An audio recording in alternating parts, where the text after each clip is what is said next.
Mudando de assunto, juros altos, crédito mais caro aí para o nosso produtor brasileiro, pedidos de recuperação judicial, que a gente fala aqui que isso vem acontecendo, né, ao longo dos últimos anos, déficit na armazenagem e logística, que também é um outro problema que a gente sempre está trazendo aqui, mostrando, né, esse déficit na armazenagem. Então, são essas fragilidades aí do setor agro. E quando o desafio é a busca pelo crédito rural, hein? Como é que fica isso tudo? Eu vou conversar agora, então, com o economista Daniel Barbosa, que é CEO da FEX Agro. Bem-vindo, Daniel. Boa tarde, Simone. Boa- Prazer estar aqui conversando com vocês. Prazer é todo nosso. Vamos lá. A gente vê aí, né, o PIB, né, com a alta em relação ao agro, mas tem esses gargalos todos estruturais que a gente sempre fala aqui, né, que está ameaçando, né, a competitividade. A gente está falando aí de um déficit de armazéns, né, a logística impactando nesse escoamento dos grãos até os portos. Como garantir, então, que o agro ele continue competitivo, porque a gente vê também o problema é a busca do nosso produtor pelo crédito rural, mas diante aí de um dinheiro mais caro. Sim, o cenário hoje é bastante desafiador. A gente está no nível mais alto de taxa Selic desde 2006 e foi uma alta que aconteceu de uma maneira brusca, vindo de um ano que a gente teve uma frustração grande na soja, né, na safra de soja. Então, a gente acabou tendo em inglês eles falam assim, um compounding effect, quando uma coisa, um problema se amontou em cima do outro, né? Então, a gente acabou tendo essa situação de que um problema de safra se agravou com um problema de juros mais altos, tá? Que obviamente ocorreram por razões, causas diferentes, mas infelizmente houve esse infortúnio aí que a gente teve essas duas situações e a gente já vinha de um cenário onde o número de pedidos de recuperação judicial, não só por parte de produtores, como também de outros participantes aí das cadeias produtivas, também assustaram o mercado financeiro e também, infelizmente, a insegurança jurídica que veio arrastada junto a esses pedidos de recuperação judicial. Tá? E Então, sim, não pode continuar, por favor.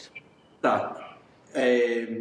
Então, por conta de todos esses aspectos, hoje o mercado financeiro está bastante receoso com relação às cadeias produtivas.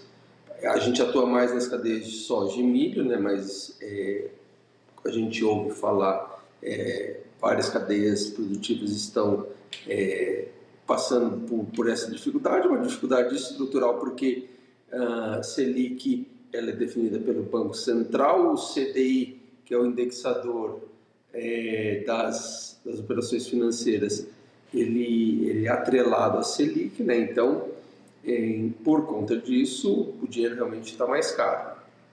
Tá? E a gente estava 2 anos e pouco atrás a uma Selic de 2%, quer dizer, 15 dividido por 2 dá 7 vezes e meia, né? Então é bastante coisa.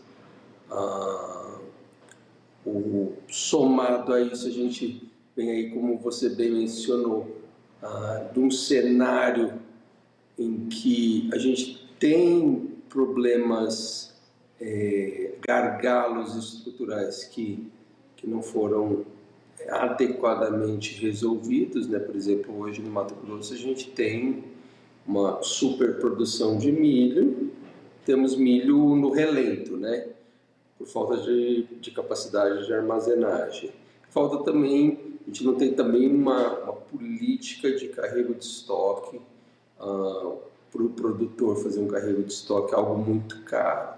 Então, por exemplo, se a gente fizer a Selic está dando 15%, não se rentabiliza, assim, não é economicamente viável, né? Então, a A gente, no meu entendimento, a gente precisa estar olhando aí em várias frentes e como nação está trabalhando com um pouco mais de planejamento. Eu acho que a gente peca bastante nessa questão de planejamento. Peca-se então no planejamento, não é?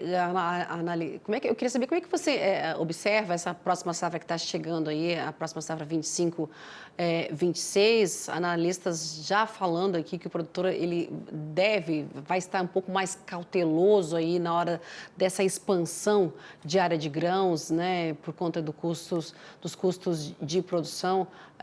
A gente sempre cita aqui também um dos casos, o arroz lá no Rio Grande do Sul, que o nosso produtor ele não estaria tão estimulado por conta do preço pago ao arroz, né? Por mais que o governo ele coloque os leilões acontecendo aí, mas o produtor não está tão estimulado aí para aumentar essa área para a próxima safra. Como é que você avalia tudo isso, né? A gente vê aí essa expansão de área podendo ou não ocorrer nesses desafios que podem avançar daqui para frente?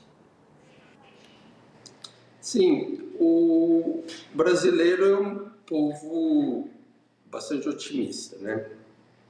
Então,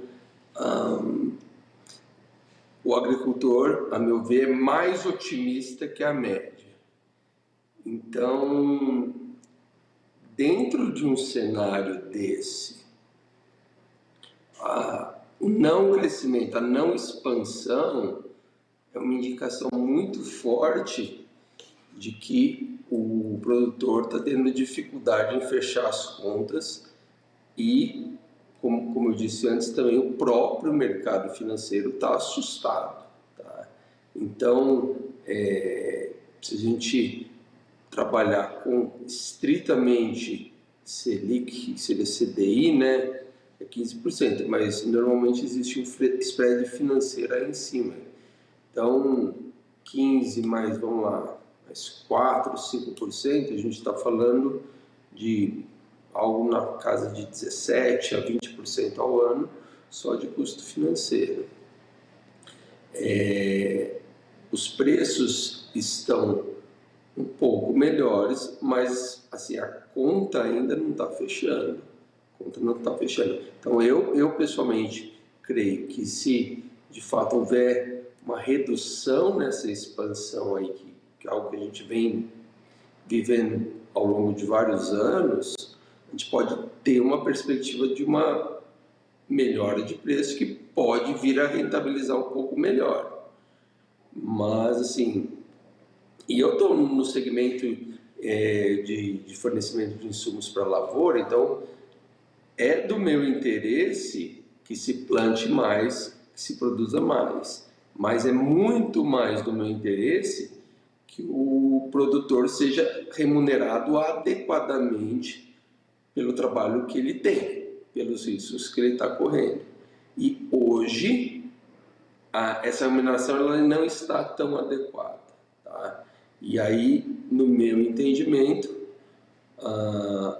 parte da culpa está um pouco nesse aumento da expansão. A gente está aumentando demais, a gente está produzindo demais e não tem escoamento tão adequado, não tem linha de crédito tão adequada. E assim, por exemplo, mudando completamente de assunto, mas isso eu acho que tem um pouco a ver com esse otimismo exagerado que eu acho que a gente muitas vezes tem. Hoje a gente tem um número muito grande de usinas de etanol de milho sendo abertas. Tá? Se a gente olhar no tempo, e eu trabalhei no setor sucroalcooleiro há alguns anos, tá? O que aconteceu na cadeia sucroalcooleira no início dos anos 2000, lá por 2003, 2004, até a crise de 2008, houve uma expansão brutal. Tá? Mas, com a crise, o dinheiro secou e hoje a gente tem, se não me engano, menos da metade do número de usinas que a gente tinha naquela época. Tá? Então, eu acho que a gente às vezes se empolga demais faz uma conta otimista demais, faz um planejamento otimista demais e, infelizmente, são criadas bolhas e as bolhas tendem a estourar. Eu acho que parte desses pedidos de recuperação judicial vem disso, porque a gente vê grupos que eram grandes, sólidos, mas a gente vê também um bom número de aventureiros aí que entraram em recuperação judicial, e todos esses aventureiros foram financiados por alguém, por mais de um alguém, né? Então, a gente precisa estar fazendo melhor a lição de casa, na minha opinião.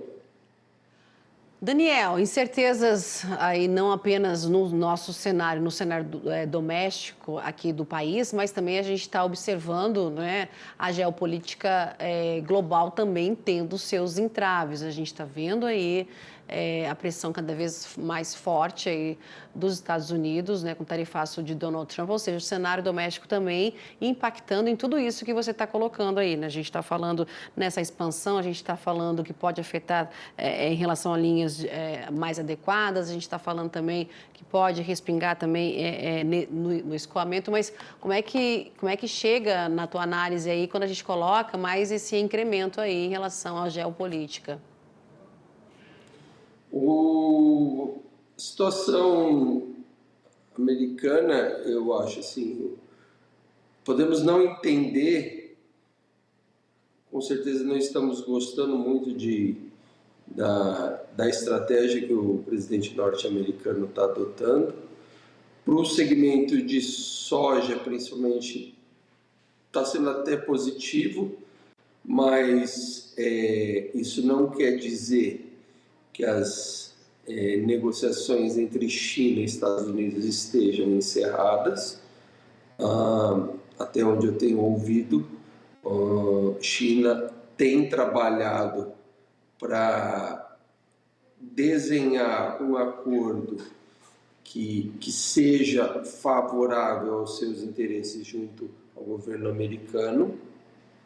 Caso esse acordo ocorra, a gente precisa ver qual vai ser o impacto, né, na demanda por grãos brasileiros. Tá? Hoje, o impacto está sendo positivo, mas esse impacto, caso ocorra uma negociação mais agressiva por parte dos chineses, Donald Trump, imagino que vai ser também agressivo e buscar defender os interesses dele. Então, por conta disso, a gente tem muita incerteza, e ele é muito volátil a respeito do posicionamento dele, né? Então, difícil meio que saber o que está passando dentro da cabeça dele. Tá certo, a gente segue acompanhando essa questão também, porque tem esses 90 dias que foi o prazo, né, entre os Estados Unidos e China nessas negociações. A gente sabe também que a China também está de olho em mais produtos aqui produzidos pelo Brasil, como o sorgo, né, o sorgo brasileiro também entrando no radar aí dos chineses, eles absorverem mais, comprando mais, mas também tem um outro problema lá na frente que pode desencadear quando a gente fala na logística, né, onde guardar também, se os nossos produtores começarem a investir no sorgo por conta do mercado asiático, por conta do mercado chinês, a gente tem também essa questão da logística e armazenamento lá na frente chegando. Não é, Daniel? Daniel Barbosa, CEO da Fex Agro, muito obrigada por essa conversa aqui com a gente, a análise que você trouxe para a gente. Obrigada, um bom início de semana para ti e até a próxima. Obrigado, uma boa semana para vocês e para toda a audiência. Obrigada, tchau, tchau.